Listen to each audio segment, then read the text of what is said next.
China और Iran का इत्तेहाद, great war game शुरू।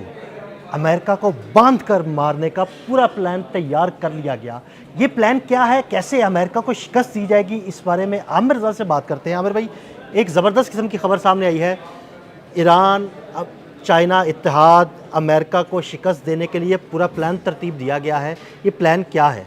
जी, मैं आपसे उसी वक्त ये कह रहा था जब डोनाल्ड ट्रंप का दौरा चाइना जो था वो प्लान था, और मैं आपसे कह रहा था कि इस दौरे के फौरी बाद पता चलेगा कि दुनिया किस तरफ जाती है। पूरी दुनिया ने इसको ट्रंप शी जिन सिमट का नाम दिया, यानी एक ऐसी कॉन्फ्रेंस जिसमें आधी दुनिया एक तरफ है, आधी दुनिया एक तरफ है।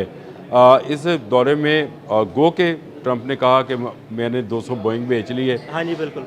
चीन ने कोई उसकी तस्दीक ऐसे नहीं ही, की है, नहीं आज के दिन तक नहीं की। वो ट्रंप अपनी जानिब से ही बातें कर रहा है चीनी बस। वजारत खारजा ने जो बयान जारी किया, उन्होंने कहा कि ईरान की जंग नहीं होनी चाहिए थी, अब इसको बंद करो, आपने हर्मुज़ खुले ताकि आपने हर्मुज़ में कारोबार चले, और चीन ये चाहता भी है। आपने तस्वीर ज़रूर लगानी है, ट्रंप जाते जाते अपने एयरफोर्स 1 का जो जहाज़ था मुक्का दिखा के गए।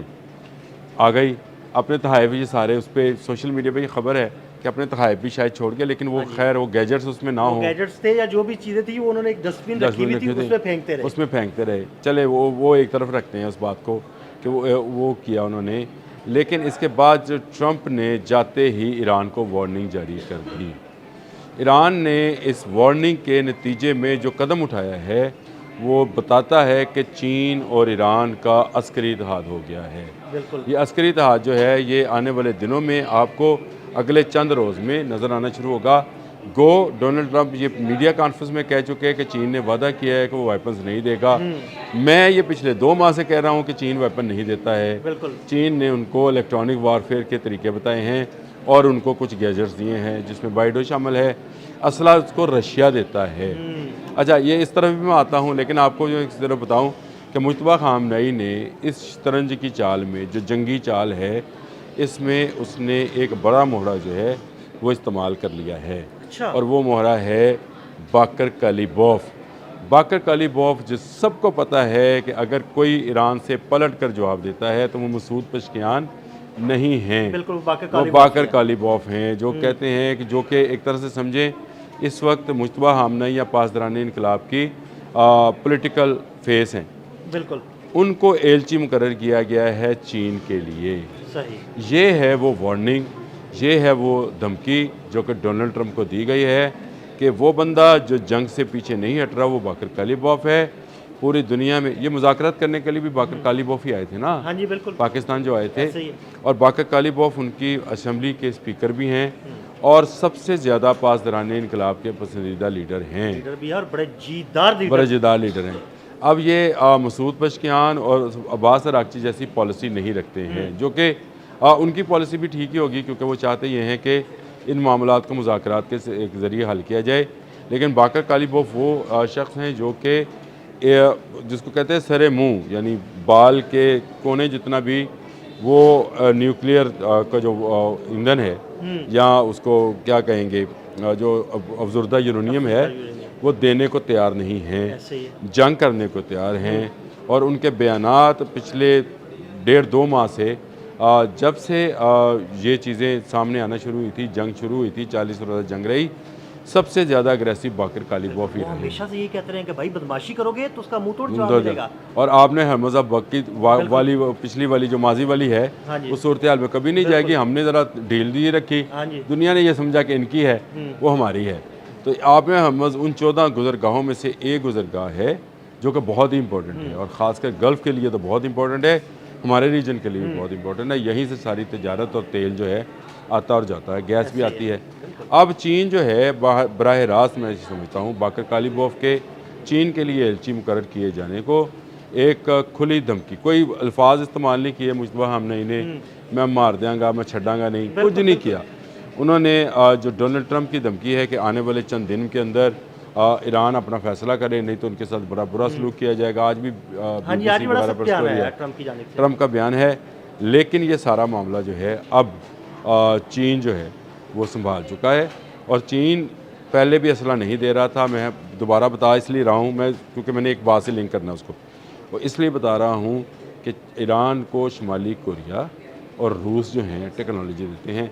शुमाली कोरिया को चीन टेक्नोलॉजी देती है वापस। ज़बरदस्त, यानी अब आप वाया शुमाली कोरिया जो है ना वो ईरान जाता तक है। पहुंचती है। अब आ जाएं, इसी हफ्ते के अंदर जो डेवलपमेंट्स होनी है उसमें सबसे बड़ी डेवलपमेंट ये है, व्लादिमीर पुतिन शी जिन से मुलाकात के लिए चीन जा रहे हैं। जी बिल्कुल, ये बड़ी डेवलपमेंट होगी। देखें ये अब आप समझें, अब ये दोनों ममालिक के प्रेसिडेंट्स जो हैं, जो कि पहले भी जिनकी एक ऑडियो लीक हुई थी, अगर आपको याद है, चीन के जो योम जमहूरिया था या उस योम उसका चीन का जो भी योम मनाते हैं, उसमें एक ऑडियो लीक हुई थी कि जिसमें कहा गया था कि आधी दुनिया तेरी आधी मेरी है। और ये ऑडियो लीक नहीं हुई थी, ये लीक की गई जैसे थी भी है, बताने के लिए कि भाई ये हो रहा है, आखिर और अगर किसी ने नजरें दिखाई, आंखें दिखाई, तो उसकी आंखें निकाल लेंगे। अब ये वो ऑडियो है जिसका आपको अमल जो है अब शुरू नज़र आएगा। और ईरान, मैं अक्सर कहा करता हूँ दोस्तों को, सबको, मैं जहाँ जिस महफिल में बैठूँ, कि ईरान इनका फीडिंग पॉइंट है। चीन को तेल जाता है और रूस का असला बिकता है। अब चीन को जो तेल जाएगा वो वाया रशिया भी जा सकता है, हाँ, सही है। और जो पैसा है वो रशिया को डायरेक्ट चीन दे सकता है, और रशिया उसके बदले ईरान को असला फराहम करेगा। बिल्कुल सही। ये एक ऐसा वाया बनाया जा रहा है ताकि बीच में कोई और ना रहे। तो ये दो सुपर पावर्स, जो कि मैं हमेशा कहता हूँ कि ईरान के पीछे खड़ी हैं, वो अब मिलने जा रही हैं। और एक ऐसी मुलाकात जो कि डोनाल्ड ट्रंप के जाने के बाद हो रही है। डोनाल्ड ट्रंप ईरान पर हमला करने का सोच रहे हैं। इसराइल जो है मुत्तहिदा अरब अमारात में अपने पंजे गाड़ चुका है, वो वहाँ पर तैयारी कर रहा है। इस वक्त सूरत हाल जो है वो हर आने वाले दिन के साथ बदलती हुई नज़र आ रही है। और इसी हफ्ते में और पिछले हफ्ते में जब मैं एक व्लॉग कर रहा था, आप उस दिन नहीं थे, मैं व्लॉग कर रहा था और मैंने कहा था कि मंडे से ये काम तेज़ हो जाएगा। और मंडे से, आज मंडे है, आज से ये काम जो है ये स्पीड अप होगा। और स्पीड अप होने के बाद आपको नज़र आएगा कि बहुत सारे ममालिक बहुत सारे ब्लॉक्स में तकसीम होते चले जाएंगे। बाकर कालीबॉफ का एलची चीन का बनना, मैं ये समझता हूँ ये इस खत्ते के लिए इस बात की अलामत है कि इस खत्ते में अमेरिका अब ज़्यादा देर नहीं ठहर सकेगा। इससे पहले जितने भी एलची बनते रहे हैं वो सारे वो थे जो मुज़ाकरात के हक़ में थे। ये पहला एलची है जो जंग के हक़ में है। तो इसका मतलब ये है कि आने वाले दिनों में चीन के साथ मुआहदात, चाहे वाया शुमाली कोरिया ही हों, असले के मुआहदात होंगे। और बहुत सारा वेपन्स जो है आपको आता और जाता नज़र आएगा। ज़रा सा जो है जहाँ सा कहीं से इनको कुछ स्पेस मिलेगी। आमिर भाई, शुमाली कोरिया के ज़रिए कोई जहाज़ असलहा लेकर ईरान की जानिब आता है, और अगर अमेरिका उसे रोकने की कोशिश करता है, तो ये तो शुमाली कोरिया के साथ जंग छिड़ जाएगी। देखिए, एक बड़ी और शुमाली कोरिया तो वैसे ही बैठा हुआ है, वो पूरा बैठा हुआ है, बबलू भाई बैठे हुए हैं, कहते हैं हाँ भी कोई हरकत करो, मैं तुम लोगों को बताऊँ। अच्छा, ये बबलू भाई का वाया क्या होगा? देखिए, आपको मैंने खबर दी थी कि ईरान से चीन तक एक ट्रेन चली गई है। जी बिल्कुल। इससे तकरीबन 2-3 हफ्ते पहले का व्लॉग एक निकालें जिसमें चीन से शुमाली कोरिया भी ट्रेन सर्विस शुरू हो गई है। बिल्कुल, हाँ जी। वाया समझ आ रहा है आपको कि नहीं आ रहा? तो यानी वो शुमाली कोरिया से चाइना, चाइना से फिर ईरान की जानिब आ जाएगा। अब ये भी हो सकता है। और ये इससे अगर आप में हमस बंद है तो ये ज़रूरी नहीं है कि सिर्फ समंदर का रास्ता इस्तेमाल किया जाए, वाया रशिया भी आ सकती हैं चीज़ें।